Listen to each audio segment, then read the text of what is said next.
이름으로 기도하옵나이다. 아멘. 반갑습니다, 여러분.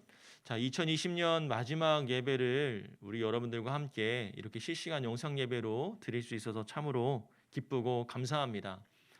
저는 요즘에 드는 생각이 참 이 어려운 시대에 이러한 방송 시스템과 또 이런 환경이 있기 때문에 그래도 하나님께 예배하며 나아갈 수 있구나라는 생각을 해봤습니다. 처음에는 코로나 때문에 불평을 많이 했습니다. 이 코로나19 때문에 여러분들과 함께 교제도 못하고 함께 예배도 드리지 못하는 이 상황이 너무나 안타깝고 화가 났었는데 이 말씀을 준비하면서 저의 2020년을 되돌아보았습니다. 그랬더니요, 한편으로는 너무나 감사한 한 해구나라는 것을 또 보게 됩니다. 그래도 이 코로나 때문에 이러한 방송 시스템과 또 환경을 덕분에 이렇게라도 예배드릴 수 있고 여러분들과 함께 만날 수 있음에 참 감사하다는 생각을 하게 된 거죠. 불평하기보다는 감사함으로 2020년을 마무리하자. 이 마음이 저뿐만 아니라 여러분들 가운데서도 함께 하기를 바랍니다. 불평하는 게 아니라 불평이로 끝나는 것이 아니라 감사함으로 잘 마무리할 수 있는 저와 여러분들이 되길 바랍니다. 2020년은 그 어느 해보다 참 다사다난했던 것 같습니다. 참 많은 일들이 있었죠. 그리고 성탄 주일을 맞이했고 또 이제 또 내년이면 또 새해 신년 예배부터 또 여러 가지 일들을 우리가 기대하고 나아갑니다. 오늘 이 예배를 드리면서 여러분들께 기쁜 소식 두 가지 먼저 알려드리고 시작했으면 좋겠는데요. 첫 번째는요, 제가 말씀을 아주 짧게 할 겁니다. 말씀을 참 짧게 할 거고요. 두 번째는 이번 주와 다음 주 중에 여러분들께 성탄과 또 이제 수료 진급 선물이 여러분들의 가정으로 이렇게 배송이 됩니다. 직접 전달하고 싶었지만 그렇게 하지 못하는 어려움 때문에 저희들이 이렇게 손수 택배 포장을 해서 여러분들께 보내드리는데요. 이 선물이 그나마 여러분들의 마음을 위로할 수 있었으면 좋겠고 또 여러분들이 기쁜 마음으로 내년을 시작했으면 좋겠다는 마음을 담아서 여러분들께 보내드립니다. 여러분들 이걸 꼭 기억하시고 우리가 오늘 이 예배를 기쁜 마음으로 나아갔으면 좋겠는데요. 자, 오늘 베드로 사도가 말씀을 꼭 전하고 싶어하는 부분이 있습니다. 그게 뭐냐면 2절에서 이렇게 편지를 기록한 이유를 설명하고 있어요. 자, 편지를 읽는 독자들이 두 가지를 기억하라라고 적은 메시지인데 첫 번째는 뭐냐면 거룩한 선지자들이 예언한 말씀이라는 것이고 두 번째는 사도들로 말미암아 명하신 것이다라는 겁니다. 먼저 거룩한 선지자들이 예언한 말씀은 이 땅 가운데 예수님께서 다시 재림하신다라는 거죠. 그 다음에 사도들이 명령한 것은 재림의 날까지, 이 땅에 다시 오시는 날까지 그리스도인들이 지키고 따라야 할 삶의 자세를 의미하고 있는 겁니다. 그런데 거짓 선지자들이 이러한 재림에 대한 교훈과 가르침을 무시했죠. 거짓 선지자들은 구약의 말씀들을 부정하고 있습니다. 뭐라고 하냐면요, 3장 4절에 보면 주께서 강림하신다는 약속이 어디 있냐?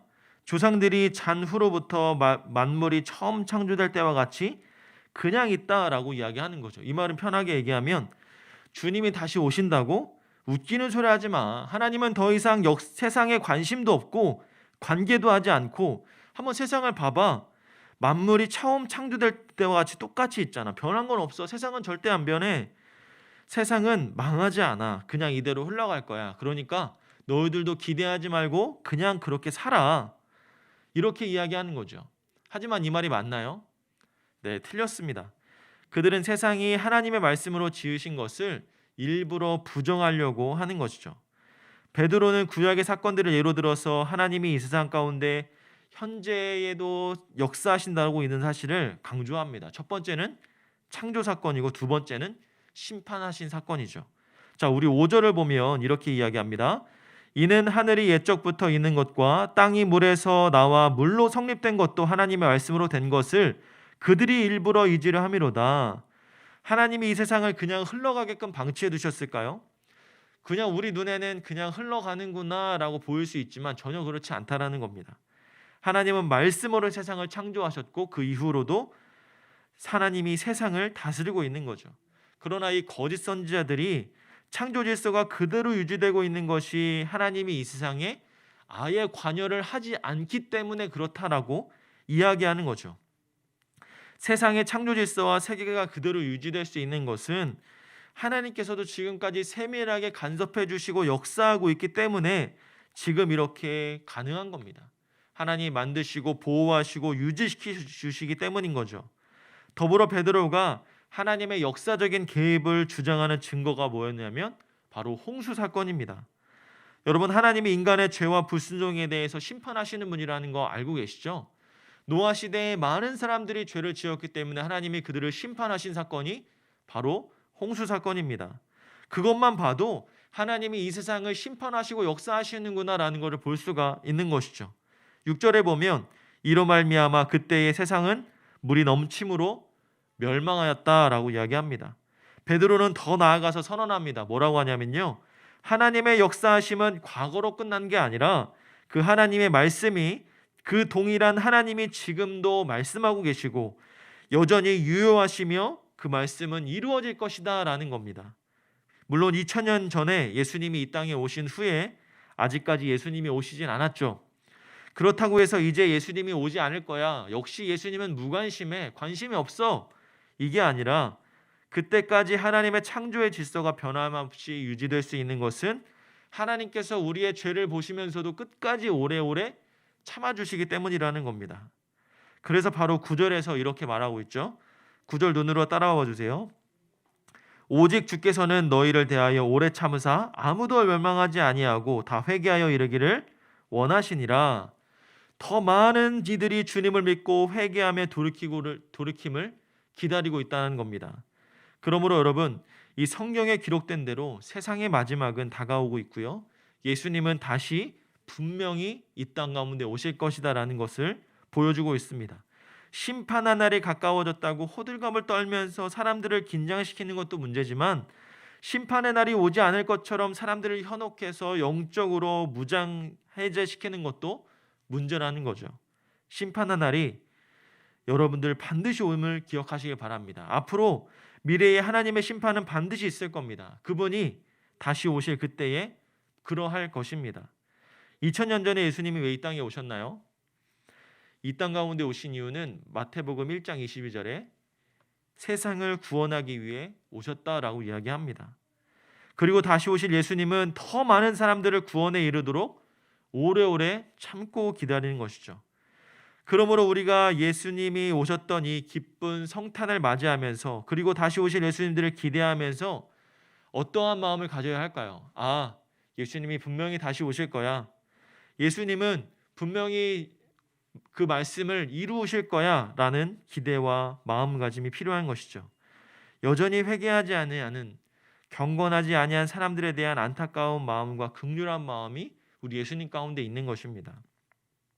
사랑하는 여러분, 2020년 오늘 마지막 날이죠. 그리고 지난주 성탄을 맞이하면서 여러분들은 그 성탄을 어떻게 생각하시고 어떤 마음으로 보내셨습니까?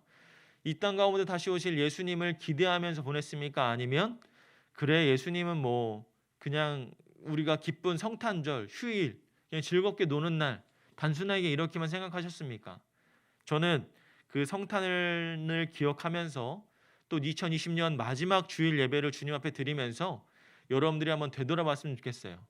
한 해를 돌아봤을 때 아, 코로나19로 참 많이 힘들었구나, 어려웠구나, 불평하고 원망하는 것이 아니라 아, 이제는 내년을 기억하며 그래도 감사한 한 해였어, 내년에는 더 기쁜 마음으로 주님 앞에 나가야지, 더 주님의 말씀을 믿고 이 땅 가운데 다시 오신 예수님을 바라보면서 열심히 살아야지, 내가 죄를 짓는 것도 오래 참아주시는 그 분이신데 내가 하나님을 위해서 더욱더 열심히 2021년을 보내야지, 이런 마음으로 우리 함께 이 마지막 주일 예배를 드렸으면 좋겠습니다. 여러분들, 이 구원의 복된 소식을 꼭 널리 전할 수 있었으면 좋겠습니다. 늘 나만 가지고 나 혼자만 품고 있는 것이 아니라 우리가 이제 내년을 기대하면서 올해를 마무리하면서 그저 그러한 마음이 아니고, 그냥 시간이 지나가고 그냥 그런 마음이 아니라 조금 더 다른 내 모습, 변화된 나의 모습, 올해보다는 내년이 더욱더 성장한 나의 모습을 기대하면서 우리가 기도하며 나아갔으면 좋겠습니다. 오늘 예배 후에 이제 수료와 진급식이 있는데 여러분들 그 수료와 진급식을 보면서 여러분들이 우리 한 해를 다시 한번 되짚어 봤으면 좋겠어요. 아, 참 내가 열심히 예배를 드렸구나. 이 어려운 상황에서도 정말 내가 잘했나? 아니면 조금 부족했나? 이런 생각들도 한번 해보고, 아, 내년에는 더욱더 힘있게 더 예배와 말씀을 사모하며 나가야지, 이런 소망의 마음을 품었으면 좋겠습니다. 그뿐만 아니라 우리 함께하는 우리 선생님들도 많은 분들이 또 사임하시고 또 많은 분들이 새로 이렇게 신임 교사들로 오시는데, 우리 선생님들도 마찬가지로 내가 올 한 해 참 잘 마무리했는가, 내가 참 하나님 앞에 헌신된 종이었는가 다시 한번 되돌아보고 내년에는 더욱더 하나님 앞에 헌신하며 소망을 품고 나아갈 수 있는 우리 선생님들 되었으면 좋겠습니다. 물론 이 예배를 드리는 모든 영혼들이 그 마음을 가지고 올 한 해를 잘 마무리하고 내년을 바라봤으면 좋겠습니다. 우리 사랑하는 여러분, 늘 주님의 말씀으로, 늘 주님의 그 성령 충만함으로 우리 살아갈 수 있는 우리 고등부와 또 우리 선생님들과 또 함께 말씀을 보는 모든 영혼들에게 있기를 주님의 이름으로 소망합니다. 기도하겠습니다. 사랑의 하나님, 감사합니다. 오늘 하나님의 말씀대로 우리가 살아가기를 소망합니다. 세상을 구원하기 위해 오신 예수님을 기억하며 다시 오실 예수님을 기대하며 살아가는 우리 모두가 되게 하여 주시옵소서. 2020년 마지막 예배를 주님께 드리며 2021년 새해에 드릴 첫 예배를 기대하며 나아갑니다. 참 어렵고 힘든 한 해였지만 감사함으로 나아가는 우리 모두가 되게 하시고 믿음과 사랑을 잃지 않고 내년에는 더욱 힘있게 소망을 품고 나아가는 우리 모두가 되게 하여 주시옵소서. 한 사람 한 사람 하나님의 사랑으로 채워주기를 소망하며 내년에는 더욱 큰 사랑으로 더하실 줄 믿사오며, 이제는 우리 주 예수 그리스도의 은혜와 하나님의 한없는 사랑과 성령님의 감화감동 교통하심이 2021년에는 더욱 하나님의 말씀대로 살아가기를 소망하는 주의 자녀들의 머리 위에 이제로부터 영원토록 함께 있을지어다. 아멘.